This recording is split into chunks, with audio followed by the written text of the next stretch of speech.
Welcome guys, today I am with the Nothing Ear 1 and I will show you how you can pair them with your laptop.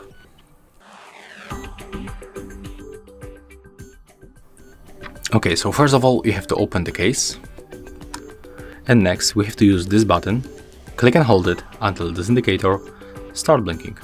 So let's make it right now. Click and hold, take a look on the indicator. As you can see right now it is blinking, so we have released the button.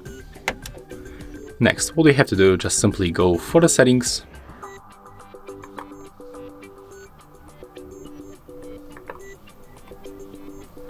right now we have to go for the Bluetooth and devices, turn on Bluetooth by tapping right here, and click to add device. Select Bluetooth, wait until they pop on the list. Here they are, so click on them once.